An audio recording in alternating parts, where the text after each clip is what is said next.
ma'am and Gaurav Patel, we are present over here for a case study presentation on a very well-known brand.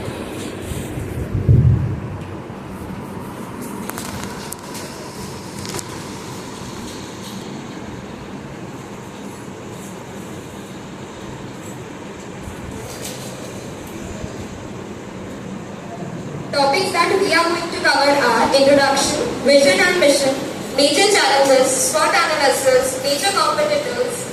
marketing strategy, why Chai Sutta Bar, journey of Chai Sutta Bar, products, conclusion and references. Mr. Anubhav Dubey and Mr. Anand Nayak were the co-founders of Chai Sutta Bar, and later on it was joined by Mr. Rahul Patikar, the director. Introduction we all have been to Chai Sutta bar once upon a time मतलब हम हमेशा कभी ना कभी तो गए ही होंगे तो चाय सुट्टा बार एक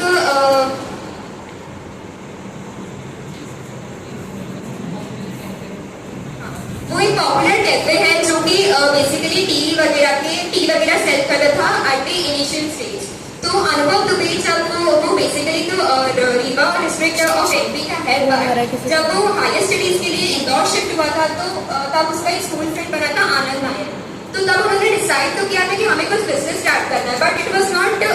totally decided but later on Anand started a business with his brother-in-law and of course and Anubhav went to Delhi for his UPSC studies.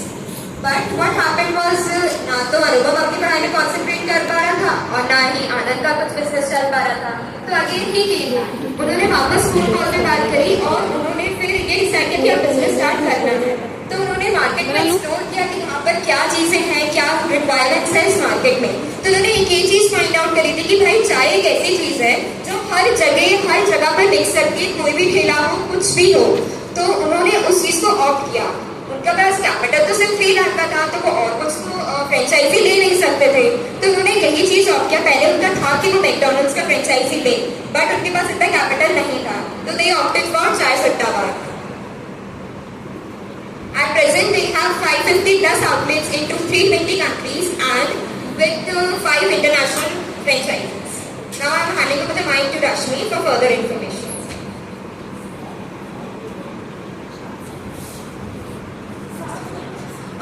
They are basically work on the taste only.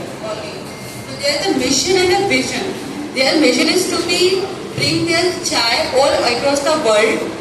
They want to spread their Kullar chai all across the world to get the people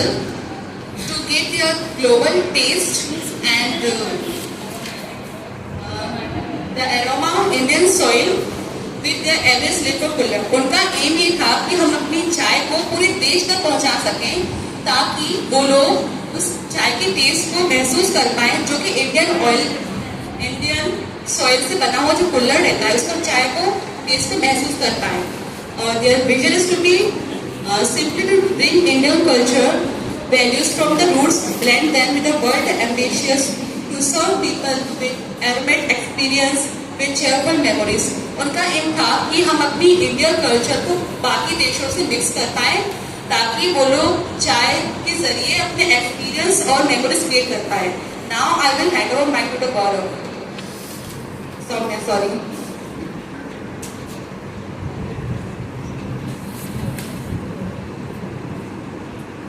basically जब हम एक startup start करते हैं तो बहुत सारे challenges हमें face करने होते हैं पहला तो ऑब्वियसली बात है कि आपको मार्केट में आना तो आपके कुछ कॉम्पिटिटर्स होंगे जिनको आपको फेस करना पड़ेगा उसके बाद सेकेंडली अगर हम बात करें तो फाइनेंस उनके पास ऑलरेडी जो कैपिटल था वो सिर्फ 3 लाख का था तो अगर उनके पास सिर्फ 3 लाख का कैपिटल है तो वो ऐसा तो नहीं कर सकते कि पूरा मतलब जितने सारे उनके आइटम्स हैं वो सारे मतलब उन्होंने ऐसा स्टार्ट किया था कि उनके पास 200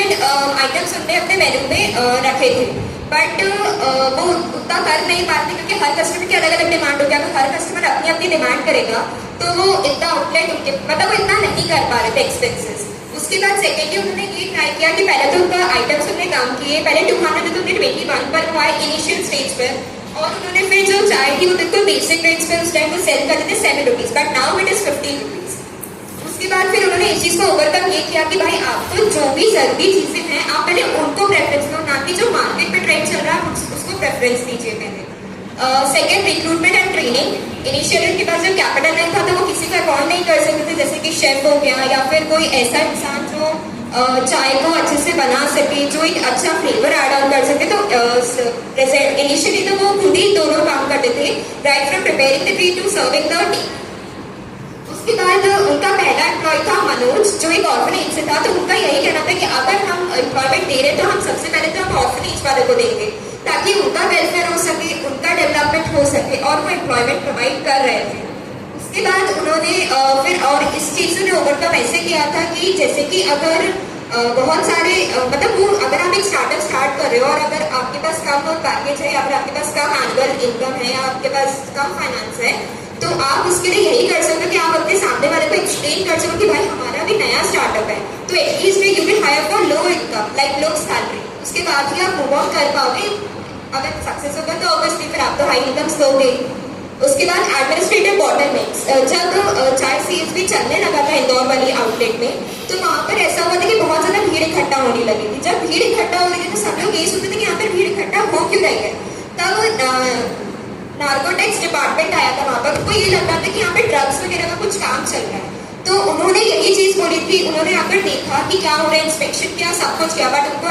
एट पता चला कि यहाँ पर ऐसा कुछ होता नहीं है। तो the name consist of Sutta but nothing goes like that, smoking is prohibited and they don't promote anything. इनका सुट्टा वो सेम ही चीज़ है कि वहाँ पर कोई स्मोकिंग को इनिशिएट नहीं किया जाता, वहाँ पर कोई भी स्मोकिंग या फिर अल्कोहल कुछ भी नहीं किया जाता है। सिर्फ नाम उनका ब्रांड का नेम ऐसा है कि मतलब उनको यूनिक रखना था ताकि लोग जाने उनके ब्रांड को। तो that is what kulhad is a boon and pain both. Obviously kulhad is a boon and pain for, मतलब वो दोनों ही चीज़ है, क्योंकि कुल्हड़ ऐसा है कि ऑब्वियसली उन्होंने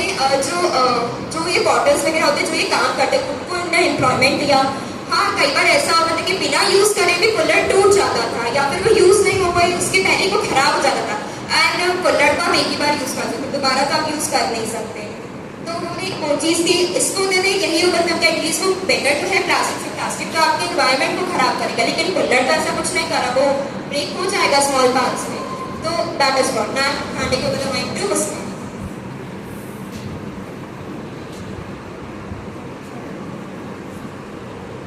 SWOT analysis, that is strength, weakness, opportunities and threat। सबसे पहले हम बात करते हैं स्ट्रेंथ की, क्या चाय सुट्टा बार की क्या स्ट्रेंथ रहेगी। सबसे पहले तो एज अ नेम सजेस्ट चाय सुट्टा बार, उनका एक बहुत बड़ा डिस्टिंक्ट बिजनेस था जो उन्होंने फर्स्ट टाइम इनिशिएट किया था कुल्हड़। कुल्हड़ से दो चीज़ें आती है, इको फ्रेंडली होता है, they did not harm any society neither people. So it was a very big very important thing कि जो हमने एक बहुत बड़ा इनिशिएटिव लिया था कुल्हड़ को इंट्रोड्यूस कर। सेकेंड थिंग, जब अगर कुल्हड़ इंट्रोड्यूस हुआ है तो इट्स अ इको फ्रेंडली, वो कहीं भी हार्म नहीं कर रहा है। प्लस उसमें एक कुल्हड़ यूज करने का मेन मोटो ये भी था कि वो एक अरोमा देता है इंडियन सॉइल का, वो ग्लोबली उनको इंट्रोड्यूस करना था। थर्ड थिंग, इसमें क्या होता है, कस्टमर की एक लॉयल्टी आ जाती है। जब आप उनको बहुत सारे प्रोडक्ट इंट्रोड्यूस कराते हो, आपके पास अवेलेबल हैं,